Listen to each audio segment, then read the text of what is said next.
কি পাপিয়া মুটকি মুটকির কথা শুনে আসলাম। সে বলল প্রবাসীরা কে ভোট দিবে? প্রবাসীরা যদি ভোট নাই দিতে পারে, আপনার প্রবাসী নেতা তারেক জিয়াকে এই দেশে নাগরিক হয়ে ভোট দিবে? তারেককে প্রশ্ন করেছে কি নাগরিক? তাহলে তাকে নেতা মানলেন, আর প্রবাসীরা যাদের অর্থে আপনি মাতবাড়ি করেন, আপনার পেট বড় একটা বানিয়ে ফেলছেন। আপনি মার্সিডিজ গাড়িতে চলেন, এই গাড়ির পয়সা পাবলিকের, আপনার না। লুট করেছেন আপনি, আওয়ামী লীগ থেকে টাকা খেয়েছেন। রুনি ভরেন আওয়ামী লীগ থেকে টাকা খায়। দুলু বুলু কুলু এই সব বুলু বুলু চুলু কারা? এরা কারা? জঙ্গিবাদ যারা ইসলামিক দলদেরকে বলে, তারা নিজেরাই জঙ্গি, তারা নিজেরাই সন্ত্রাসী, তারা নিজেরাই দুর্নীতিবাজ। তারা কায়েম করতে চাচ্ছেন না ন্যায় শাসন। ন্যায় শাসন কায়েম করলে তারা জুলুম করতে পারবে না, অপরাধ করতে পারবে না, দখলবাজি করতে পারবে না, চাঁদাবাজি করতে পারবে না, মদ জুয়ার আড্ডা করতে পারবে না, টেন্ডারবাজি করতে পারবে না, ক্যাসিনো খুলতে পারবে না, সন্ত্রাসীদেরকে লাইসেন্স দিতে পারবে না, অস্ত্রধারী সন্ত্রাস রাস্তা নামাতে পারবে না, সাধারণ মানুষের ঘর বাড়ি দখল করতে পারবে না। এই জন্যই তারা ইসলামিক দলকে চায় না। আর যেখানে সেখানে আপনি একটি ব্যাগ নিয়ে লঞ্চ টার্মিনাল থেকে আসবেন, সেখানেও আপনাকে আপনার বহনকৃত ব্যাগের উপর চাঁদা দিতে হবে। আপনি নৌকা পার হবেন, এই জায়গার নেতা বলেছেন এখন থেকে 10 টাকার জায়গায় আপনাকে 20 টাকা দিতে হবে, না হলে আপনি নৌকা পার হতে পারবেন না। সাঁতরিয়ে পার হন, না হলে সাঁতরাইও পার হতে পারবেন না। কারণ নদী তো আমাদের নিজের নেয়া, রাস্তাটা আমাদের। তরকারি বিক্রি করতে হলে আমাদের কাছে জিজ্ঞেস করতে হবে তরকারি কি দামে বিক্রি করবে। রুটিওয়ালা রুটি বিক্রি করতে হলে আমাদের কাছে জিজ্ঞেস করতে হবে কি দামে রুটি বিক্রি করবে। আমরা কি চাই আবার তারা আসুক?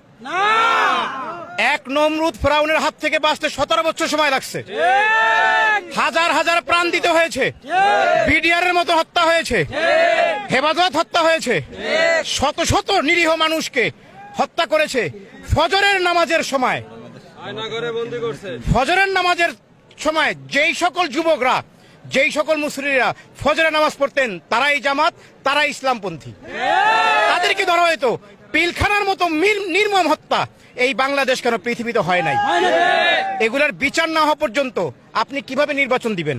নির্বাচন দেওয়ার সময় হইতো, তাহলে গোপালগঞ্জে ওই ঘটনা ঘটতো না 16 তারিখে। গোপালগঞ্জের ঘটনা প্রমাণ করে নির্বাচনের সময় এখনো হয় নাই।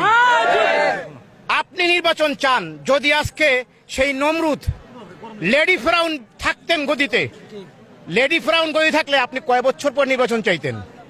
আপনি ইউনূসকে সেই মেয়াদটা দেন, উনি তো 5 বছর থাকতেন, 1 বছরের কম সময় তো চলে গেলেন। হ্যাঁ, তো সেই 5 বছরটা ওনাকে সময় দেন এবং ওনাকে সহযোগিতা করুন। যদি আপনি সহযোগিতা না করেন, তাহলে আপনি আওয়ামী লীগের প্রেতাত্মা, আপনি আওয়ামী লীগের তৈরি করা গঠনতন্ত্র প্রচার করতে যাচ্ছেন। আপনি কোটি কোটি না, হাজার হাজার কোটি টাকা খেয়ে আওয়ামী লীগের চোর ডাকাতদেরকে দেশ থেকে পালাতে সাহায্য করেছেন আপনারা। কোন ইসলামিক দল করে নাই, কোন মোল্লা মৌলবীরা করে নাই, কোন সাধারণ মানুষ কোন আওয়ামী লীগকে দেশ থেকে পালাইতে দেয় নাই। পালানোর সুযোগ করেছেন আপনারা, আপনাদের বাড়িতে আশ্রয় ছিল। আজকে আপনি বলবেন যে নির্বাচন দেন, দেশ সুস্থ নির্বাচন চায়। সুস্থ নির্বাচন কে না চায়? কিন্তু সেই সুস্থ নির্বাচন তো আপনি হতে দিবেন না। আপনি আগেই বাক্স ঘরে নিয়ে রেখে দিচ্ছেন। আমরা চলে আসছি ক্ষমতা, আপনি চলে আসবেন কি? ভোটটা কি আপনার না জনগণের? আজকেও আমি পাপিয়া, ওই কি পাপিয়া মুটকির কথা শুনে আসলাম। সে বলল প্রবাসীরা কে ভোট দিবে? প্রবাসীরা যদি ভোট নাই দিতে পারে, আপনার প্রবাসী নেতা তারেক জিয়াকে এই দেশে নাগরিক হয়ে ভোট দিবে? তারেককে প্রশ্ন করেছে কি নাগরিক? তাহলে তাকে নেতা মানলেন, আর প্রবাসীরা যাদের অর্থে আপনি মাতবাড়ি করেন, আপনার পেট বড় একটা বানিয়ে ফেলছেন। আপনি মার্সিডিজ গাড়িতে চলেন, এই গাড়ির পয়সা পাবলিকের, আপনার না। লুট করেছেন আপনি, আওয়ামী লীগ থেকে টাকা খেয়েছেন। রুনি ভরেন আওয়ামী লীগ থেকে টাকা খায়। দুলু বুলু কুলু এই সব বুলু বুলু চুলু কারা? এরা কারা? এরা চোর, চোরের দোসর, খুনির দোসর, হত্যার দোসর। এরা চায় আরো হত্যা করতে, সম্ভব না, আর সম্ভব না। দেশের সাধারণ মানুষ জেগে উঠছে।